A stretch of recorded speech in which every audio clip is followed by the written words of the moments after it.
Hello, যদি ভিডিওটা কেউ দেখছো বা দেখে থাকো বা দেখছিস, আমার কোনো নাতি কি আমার ছেলে বা যে কেউ, তোমাদের মধ্যে যদি কেউ দেখে থাকো, হ্যালো, আমার নাম চয়ন।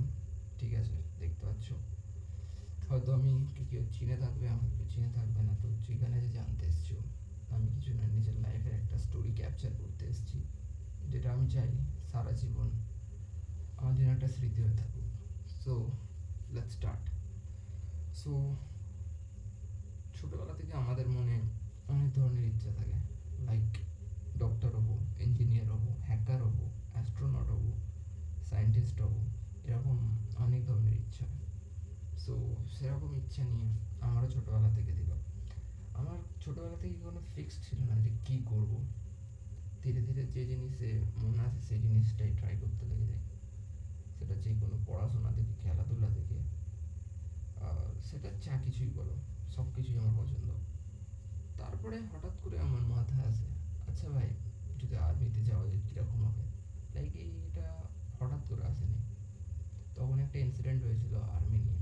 আমাদের এখানে একটা ছেলে, তাকে আর্মিরা তাকে অ্যাটাক করেছিল। লাইক এরকম একটা ইনসিডেন্ট হয়েছিল, খুব ছোটোবেলায় হয়েছিল। আমার মাথায় এখন সেটা নেই, তার জন্য সরি, বাট হয়েছিল। সেটা থেকে প্রথম আমার ব্রেনে আর্মির ব্যাপারটা এসেছিলো, বা নজরে আর্মির ব্যাপারটা এসেছিলো। তারপরে লাইক লোকের কাছে শোনা কি ভাই, আর্মি বলে একটা জিনিস হয় যাদেরকে লাইক, তাদেরকে মানে 10-20 জন এলেও লাইক তারা একা সামলে নেবে। লোক যেরকম ইয়ার সুগার কোট করে আর্মিকে। সো শুনে আমারও খুব ভালো লাগতো। তারপর যখন সেন্ট্রাল ফোর্স, যখন ফোর্ট বা কিছু হতো, বাবার সাথে হাত ধরে ফোর্টের কাছে কখনো গিয়ে থাকলাম, তাদের হাতে বন্দুকগুলো দেখে আর লাইক ছোটোবেলায় একটা মানে পোকা কামড়াতো মনের মধ্যে, যে আর লাইক না ভাই, আমাকেও চাই, আমার ওরকম একটা বন্দুক চাই। জানি না ছোটবেলার ইচ্ছা কখন হঠাৎ করে মনের মধ্যে এরকম একটা বাসা বাঁধবে যে আমাকে আর্মিতে যাওয়ার ইচ্ছা দিয়ে দেবে। তো ইয়েস ব্রো, আমি আর্মি এক্সামের জন্য অ্যাপ্লাই করেছিলাম, এক্সাম দিতেও গেছিলাম। সেটা আমার বোর্ড পড়েছিল আসাম ডিজিটাল জোন, যা কিছু একটা, আসাম গুয়াহাটিতে গেছিলাম। তো সেখানে গিয়ে আমি এক্সাম দিয়ে এসেছি, আর লাকিলি তোমার ভাই পাস হয়ে গেছে। সো ভাই, এটা একটা খুবই খুশির খবর আমার মতো ছেলের জন্য। লিটারালি বলছি, আমি খুব ভালো পড়িনি, সত্যি বলছি, আমি খুব ভালো প্রিপারেশন করিনি।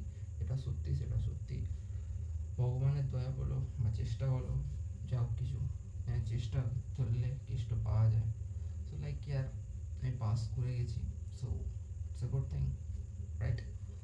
আর ভাই, দিয়ে দিয়েছি এক্সাম। আর যারা এক্সাম দিতে যাও, যারা লাইক এক্সাম নিয়ে টেনশন করো, তো ভাই টেনশনের কিছু ব্যাপার নেই। সত্যি বলছি, আমি নিজে দিয়ে এসেছি, ততটা কিছু টেনশনের ব্যাপার নেই। মানে ওখানে গার্ডেরা খুব ভালো। লাইক একটা ইনসিডেন্ট সত্যি করে, আমি যেটা ফ্যামিলির বাড়িতেও বলিনি, আমি ওখানে গিয়ে না, কি যেটা হোটেল কি হয় সেটা হারিয়ে ফেলেছিলাম। লাইক শিট ভাই, ওটা একটা বড় ইনসিডেন্ট, পরে কখনো বলবো। সো লাইক ওখানে লোক বহুতই মানে কেয়ারিং হয়। লাইক ওখানে হেল্প করার জন্য লোক থাকে, আর চিন্তা করার কোনো বিষয় নেই। সো যদি কেউ বলো যে ভাই, কখনো কখনো হতে পারে যে তুমি একা কি করে যাবে, ভাই আমি একা আসাম গিয়ে, একা, ঠিক আছে, একা থেকে একা আসাম গিয়ে আমি এক্সাম দিয়ে এসেছি, একা, সম্পূর্ণটা একা করেছি, ঠিক আছে। তো তুমি কেন পারবে না ভাই? যদি কারো ভয় লাগে কি ভাই আমি একা পারবো না, আসামে সেন্টার পড়েছে, আসামে গিয়ে আমি এক্সাম দিতে পারবো না, তো ভাই আমি একা গেছি, ট্রেনে করে একা এসেছি। আমি নিজেকে সুগার কোট করছি না বা বড় দেখাচ্ছি না। আমি বলছি ভাই, যদি আমি পারি, তুমি কেন পারবে না ব্রাও? তুমি কেন পারবে না? ইউ আর ইয়াং ম্যান, তুমি একটা যুবক, তোমার মনের মধ্যে অনেক ইচ্ছা থাকবে। আমাকে শুনে মনে হচ্ছে ভাই খুব বড় বড় কথা বলছি, whatever you think, I don't care really. কিন্তু if the you have the courage, you have the, তোমার মনের মধ্যে যদি ইচ্ছা থাকে, তুমি সব কিছু করতে পারো ভাই, এটুকুই আমি বলতে চাইছি। সো ভাই, লাকিলি আমি এক্সাম পাস করে গেছি। যদি প্রুফ চাও, এখানে কোথাও একটা লাগিয়ে দেবো প্রুফ, দেখেছে।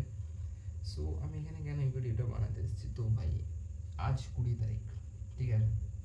এরপরে আমাদের র্যালি আছে, এটাই শেষ নয়, এরপরে অনেক অনেক শুরু আছে। এটা প্রথম ধাপ।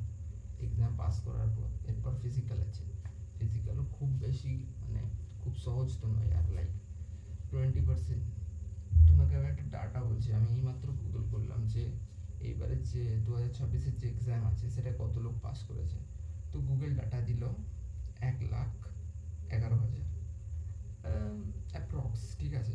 কিন্তু যদি তুমি দেখো ভ্যাকেন্সি কত, তখন তোমার মাথায় ও শেট ভাই, এটা কি করে হতে পারে। তো লাইক 1,10,000 ছেলের মধ্যে, তার মধ্যে হয়তো 1,00,000 ছেলেও তো অন্তত ভাই র্যালিতে দেখবে। তার মধ্যে থেকে অন্তত সে কম 25,000 ছেলে নেওয়া হবে, ঠিক আছে। তো তুমি ভাবতে পারছো পাসিং রেট কতটা, 20 থেকে 25%ই পাস করবে। সো লাইক এবার তুমি আন্দাজে লাগিয়ে নাও ভাই যে কি কতটা লেভেলের মানে ভাই হার্ড ওয়ার্ক করতে হবে তোমাকে এই টপ 20-তে আসতে গেলে। সো আমিও যেটা ভাবছিলাম, সো কাল থেকে আমাকেও স্টার্ট করতে হবে, লাইক কম বেশি টাইম নেই। আজ 20 তারিখ, হয়তো আমার হাতে 1 মাস সময় আছে। এই 1 মাসের মধ্যে যদি আমি ভালো করে না ফিজিক্যালের তৈরি করি, তো ভাই কিছুই নয়, বাদ চলে যাবে, একটা বছর আবার রগড়াতে হবে। সো তারপর অনেক কিছু আছে লাইফে। সো আমি একটা জিনিস বলছি, আমি নিজেকে মনে করাতে চাইছি যে ভাই আমার মতো ছেলে যদি পারে, তোমরাও পারবে।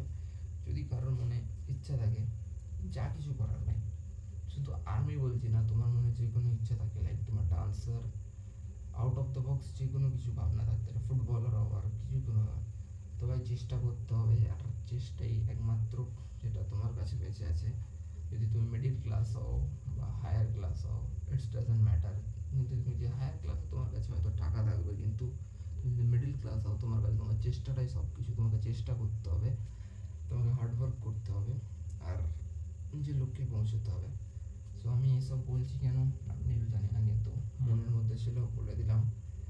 আশা করছি তোমরা বুঝবে কেউ কেউ, আর যদি বুঝে থাকো তাহলে থ্যাংক ইউ। আমার আমি খুব কৃতজ্ঞ যে আমি তোমাদের কারোর লাইফ কিছু বুঝাতে পেরেছি, থ্যাংকস। আর এরপরে আমি চেষ্টা করবো, আমি চেষ্টা না আমি করবোই, আমি নিজের জন্য এ করেছি।